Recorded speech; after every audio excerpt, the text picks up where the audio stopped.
नमस्कार, मैं नेहा सिंह और आप देख रहे हैं नेशन 24 न्यूज। और अब शुरुआत करते हैं कुछ बड़ी खबरों के साथ।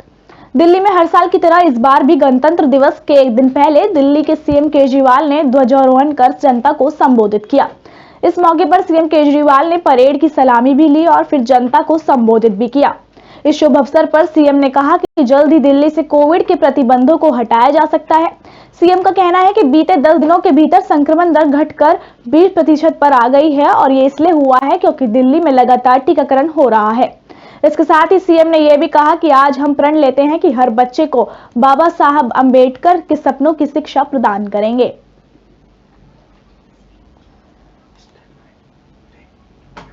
यूपी में 10 फरवरी को पहले चरण का मतदान होना है। इसके लिए सभी पार्टियों ने प्रत्याशियों का भी ऐलान कर दिया है। इसी के बीच कांग्रेस के दिग्गज नेता और पूर्व केंद्रीय मंत्री आरपीएन सिंह ने कांग्रेस से इस्तीफा दिया है।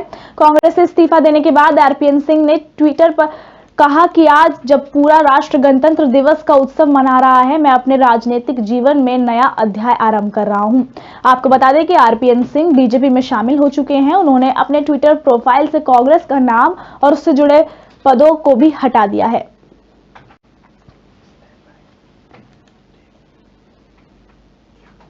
गणतंत्र दिवस पर सुरक्षा के लिहाज से दिल्ली मेट्रो रेल कॉरपोरेशन ने बुधवार को चुनिंदा मेट्रो स्टेशनों पर सेवाएं में बदलाव करने का निर्णय लिया है। इसके तहत येलो लाइन पर गणतंत्र दिवस पर आयोजित समारोह को देखते हुए सुबह से दोपहर 12 बजे तक यात्रियों को केंद्रीय सचिवालय और उद्योग भवन मेट्रो स्टेशन पर प्रवेश और निकास की सुविधा नहीं मिलेगी, लेकिन येलो लाइन और वॉयलेट लाइन के यात्रियों के लिए यहाँ इंटरचेंज की सुविधा उपलब्ध रहेगी।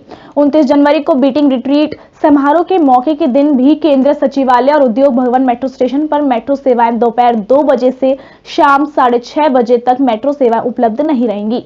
इस अवधि के दौरान केंद्रीय सचिवालय मेट्रो स्टेशन पर येलो लाइन और वॉयलेट के यात्रियों को इंटरचेंज की अनुमति होगी। शाम 6:30 बजे के बाद इन स्टेशनों पर भी सेवाएं सामान्य हो जाएंगी। कैमरून में आयोजित अफ्रीकी कप फुटबॉल टूर्नामेंट के एक मैच के दौरान स्टेडियम के बाहर मची भगदड़ में सोमवार को कम से कम 6 लोगों की मौत हो गई। एक स्थानीय सरकारी अधिकारी ने यह जानकारी दी है। इस घटना के बाद महाद्वीप के सबसे बड़े खेल आयोजित की मेजबानी के लिए मध्य अफ्रीकी देश की क्षमता पर सवाल खड़े होने लगे हैं।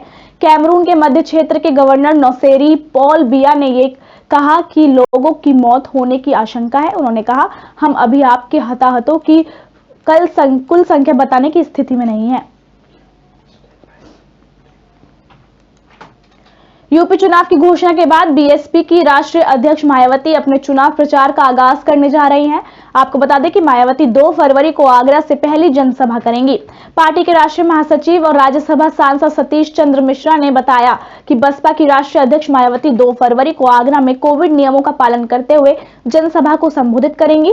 उन्होंने बताया कि जनसभा का समय, स्थान और आगामी जनसभाओं की सूचना मीडिया बंधुओं को शीघ्र उपलब्ध कराई जाएगी। पार्टी महासचिव ने यह भी कहा कि जनसभा में कोविड नियमों का पालन किया जाएगा।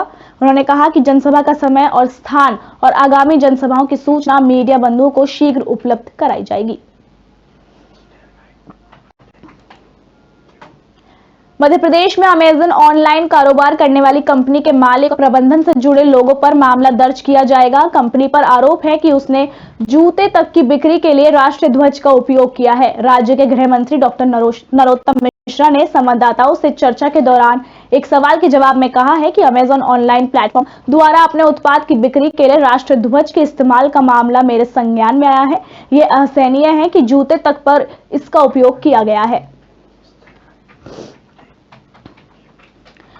शहर विधानसभा से संयुक्त विकास पार्टी के प्रत्याशी के रूप में वैद्यराज किशन ने अपना नामांकन कराया। अब तक 19 चुनाव लड़ चुके किशन इस बार भी अलग अंदाज में पीपीई किट पहनकर नामांकन कराने पहुंचे। वे अपने साथ सैनिटाइजर और थर्मल स्कैनर भी ले गए थे, जिससे वहां मौजूद पुलिसकर्मी की भी जांच की। किशन मुख्यमंत्री योगी आदित्यनाथ के खिलाफ गोरखपुर के कंपियरगंज से भी चुनाव लड़ेंगे। किशन को लोग फिल्मों के प्रचारक के रूप में जानते थे। कई तरह की आवाज में प्रचार की वजह से उनकी अलग पहचान थी। अब उनकी पहचान सबसे ज्यादा चुनाव लड़ने वाले नेताओं के रूप में होने लगी है।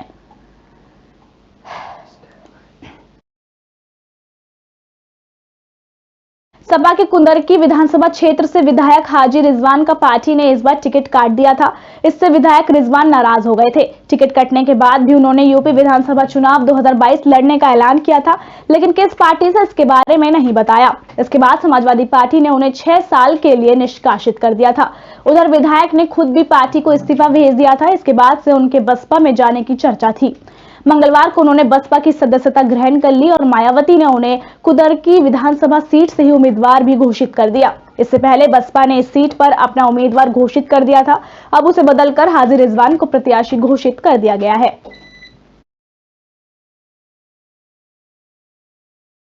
और अब बात करते हैं उत्तराखंड की। उत्तराखंड की सबसे हॉट सीट इस समय धर्मनगरी हरिद्वार की मानी जा रही है, क्योंकि इस सीट पर भाजपा के 4 बार विधायक रहे मदन कौशिक और उनके सामने कांग्रेस के दमदार प्रत्याशी सतपाल ब्रह्मचारी खड़े हुए हैं, जिससे ये सीट चर्चा में है। आपको बता दें कि कांग्रेस के हरिद्वार विधानसभा से प्रत्याशी सतपाल ब्रह्मचारी ने आज सैनी आश्रम में अपना मुख्य कार्यालय का उद्घाटन किया, जिसमें कांग्रेस के कई दिग्गज मौजूद रहे। जिस तरीके से प्रदेश में कांग्रेस के 2 फाड़ नजर आते थे, उसको देखते हुए अनुमान लगाया जा रहा था कि इसका असर भी इस कार्यक्रम पर देखने को मिलेगा। पर जिस तरीके से कांग्रेस के नेता इस कार्यक्रम में पहुंचे, कहीं ना कहीं हरिद्वार विधानसभा से भाजपा के प्रत्याशी मदन कौशिक के लिए मुसीबत साबित हो सकती है। होता है वो सब एक निश्चित रूप से किसी एक ही व्यक्ति को टिकट मिलता है। जो पार्टी का आदेश है वो हमारे लिए सर्वमान्य है और निश्चित रूप से जिस प्रकार से अब जो टिकट मिला है उसके बाद अब आगे की जो रणनीति है सब मिलकर के हम उसमें काम करेंगे और सकारात्मक काम करते हुए जिताएंगे महाराज जी को। अपना उत्तराखंड में अपना सीएम भी बनेगा, हमारे विधायक बनेंगे सब। कितने वोटों से इस बार जीत होगा? अब देखो ये तो अच्छा है, बहुत वोटों से जीते हैं महाराज जी, मैं तो यही कहूँगी। और हमारा पूरा सहयोग महाराज जी को मिलेगा, क्योंकि महाराज जी का एक व्यवहार। उत्तराखंड विधानसभा 2022 के लिए कांग्रेस ने दूसरी लिस्ट भी जारी कर दी है। वहीं झबरेड़ा से वीरेंद्र जाति पर कांग्रेस ने विश्वास जताया है। कांग्रेस की दूसरी लिस्ट जारी होते ही झबरेड़ा कांग्रेस कार्यकर्ताओं में खुशी की लहर दौड़ पड़ी। वहीं झबरेड़ा से कांग्रेस प्रत्याशी को बधाई देने वालों का तांता लग गया। कांग्रेस कार्यकर्ताओं ने फूल माला डालकर स्वागत किया। दरअसल झबरेड़ा कांग्रेस से कई कार्यकर्ताओं ने दावेदारी की थी, लेकिन झबरेड़ा कांग्रेस से टिकट पाने में वीरेंद्र जाति सफल रहे। लगातार लोग वीरेंद्र जाति को बधाई देने के लिए उनके आवास पहुंच रहे हैं। हम लोगों के साथ हमारी टीम, हमारे साथी, सहयोगी, क्षेत्रवासी सभी का आशीर्वाद है। उन्हीं का आशीर्वाद लेकर के हम यहाँ तक पहुँचे हैं और इसी आशीर्वाद के सहारे हम लोग कांग्रेस झबरेड़ा जीतेगी और प्रदेश में निश्चित रूप से सरकार बनाएगी। आपको बता दें कि विधानसभा ज्वालापुर कांग्रेस प्रत्याशी बरखा रानी को बनाने पर ज्वालापुर क्षेत्र के गांव मुजाहिदपुर सतीवाला में लोगों ने विरोध प्रदर्शन किया। उन्होंने कहा कि हमें ऐसा प्रत्याशी चाहिए जो हमारे साथ खड़ा हो, और आज तक हमारे साथ कोई भी विधायक और सांसद नहीं रहा और हमारा गांव धार क्षेत्र में माना जाता है। शाम को ग्रामीणों ने बैठकर निर्णय लिया कि शासन, जिला प्रशासन और राजनीतिक पार्टियों के जनप्रतिनिधियों ने उनके गांव की समस्याओं को नजरअंदाज किया है, जिससे ग्रामीण बहुत ही त्रस्त हैं। अधिकांश ग्रामीणों की राय है कि गांव की समस्याओं को लेकर विधानसभा चुनाव का पूर्ण रूप से बहिष्कार किया जाए। संतुष्ट है ही नहीं, जो मेहनत कर रहा है उसका फल मिलना चाहिए था। जिनका जन्म जाता ही कांग्रेस में है, इन्होंने तो कभी पार्टी नहीं बदली और रोष है इस बात को लेकर। हमारे यहाँ तो 2 जिला पंचायत सदस्य बन गया, 1 रुपए का काम बताओ यहाँ करवाया हमने मान में। इस बारे में विचार विमर्श करके बताओगे हम। सलाह मशवरा चल रहा है सबका भाई दिनेश के लिए। सुरेश राठौड़ को पूछो जाकर, हमने तो वोट दी ही नहीं सर, जनता ने वोट दिया। तो हम दूसरी पार्टी में थे, दूसरी पार्टी में था। गलत दे दिया टिकट। हम तो चाहते, हम दिनेश कुमार को चाह रहे थे, ये उसके साथ धोखा हुआ। हम देंगे तो दिनेश को देंगे। जनपद हरिद्वार की ज्वालापुर विधानसभा पर लंबे इंतजार के बाद कांग्रेस पार्टी ने प्रत्याशी घोषणा की है। इस बार कांग्रेस पार्टी ने पूर्व जिला पंचायत अध्यक्ष बरखा रानी को प्रत्याशी बनाया है। पूर्व जिला पंचायत अध्यक्ष बरखा रानी के पति विजयपाल कर्णवाल भी जिला पंचायत सदस्य कई बार बन चुके हैं और वे जिला पंचायत की राजनीति के बड़े खिलाड़ी होने के साथ साथ जौलापुर क्षेत्र की जमीन से जुड़े नेता हैं। कांग्रेस ने इस बार इंजीनियर एसपी सिंह को झटका देकर बरखरानी को उम्मीदवार बनाकर बाहरी प्रत्याशी का ठप्पा भी हटाने की कोशिश कर क्षेत्र की जनता का मन बढ़ाने का काम किया है। जब से बरखरानी प्रत्याशी घोषित की गई हैं, तभी से क्षेत्र की जनता उनका अपने अपने गाँव में स्वागत कर रही है। लंबी जद्दोजहद के बाद कांग्रेस पार्टी ने लक्सर सीट पर 64 वर्षीय डॉक्टर अंतरिक्ष सैनी का नाम फाइनल कर दिया है।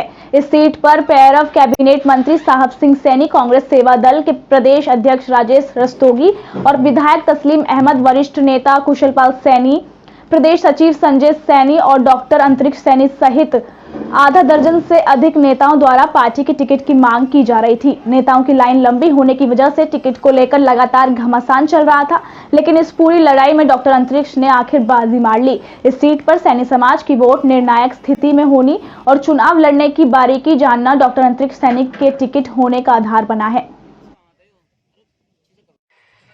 बालाघाट जिले के आदिवासी बाहुल्य बेहर निवासी रिटायर्ड शिक्षक दिनेश कुमार वर्मा को देश में सर्वाधिक ऊंचाई वाले गेंदे फूल के पौधे लगाने के लिए इंडिया बुक्स ऑफ रिकॉर्ड ने सम्मानित किया है।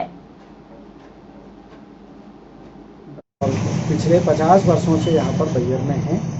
मैं गर्ल्स हायर सेकेंडरी स्कूल से अधिवार्षिकी प्राप्त हुआ 30 अप्रैल 21 को और गार्डनिंग करने का मेरा शुरू से ही शौक़ रहा है और उसी के तहत जो है मैं टेरेस पर भी गार्डन लगाया है यहाँ पर भी और इसमें गेंदे के और विभिन्न करीब बहुत सारे पौधे हैं और देख रेख मेरा छोटा बेटा और सभी परिवार के लोग करते हैं और ये संस्कार माताजी से मिले हैं, स्वर्गीय श्रीमती शांति वर्मा जी से और उनका तो इस ओर किचन गार्डन की ओर बहुत ज़्यादा ध्यान था। जब भी कोई ताज़ी सब्जी वगैरह लगती थी तो वो अपनी बाड़ी से ही हम। इस बुलेटिन में फिलहाल इतना ही। नमस्कार।